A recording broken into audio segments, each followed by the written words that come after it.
İsrail və ABŞ Kürd qüvvələrinin Tehrana qədər İrana müdaxiləsinə hazırlayırdılar, lakin plan iflasa uğradı.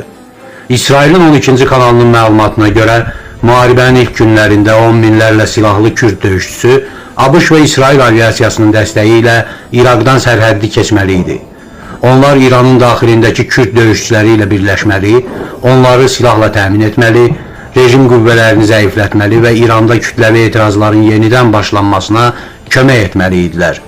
ABŞ və İsrailin rejimə və onun liderlərinə qarşı zərbələri ilə Kürdlərin müdaxiləsinin birləşməsi əvvəlki həftələrdə minlərlə nümayəndəsi rejim tərəfindən öldürülən İran müxalifəti arasındakı qorxu səddini qırmalı idi. Telekanal bildirir ki, müdaxilə ilk dəfə təxirə salındı. Əvvəlcə mediaya sızmalar, daha sonra isə Türkiyə və Fars körfəzi ölkələrinin müqaviməti, həmçinin Kürdlərin özlərinin ABŞ-ın quru dəstəyi olmadan risk etməyə hazır olmaması səbəbindən. Nəticədə bu ideya gündəlikdən çıxarıldı.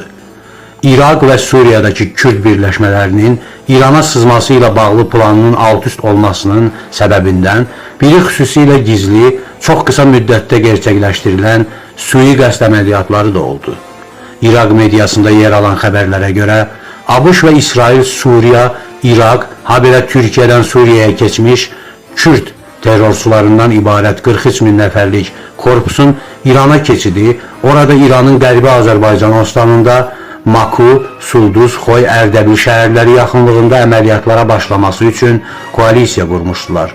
Bu koalisiyaya kommunist, marksist, Komala, hətta PAK kimi radikal qruplaşmalar da qatılmışdılar. Koalisiyada əvvəl 5, daha sonra 12 Kürd qruplaşması təmsil olunmuşdu. Hər şey hazır idi. Lakin əməliyyatın həyata keçirilməsinə rəhbərlik edəcək 5 Kürd rəhbər 2 gün ərzində çox müəmmalı şəkildə aradan götürüldü. Onlardan biri güya evində özünü asaraq intihar etdi, digərinin mühafizəçiləri ilə olduğu maşın karvanının keçidi zamanı körpü partladı, üçüncüsünü evinin həyətində snayper atəşi ilə öldürdülər. Dördüncüsü yeməkdən zəhərləndi. Beşincisi isə təsadüfən minaya düşdü. Baş verənlər sui-qəsdlərdir.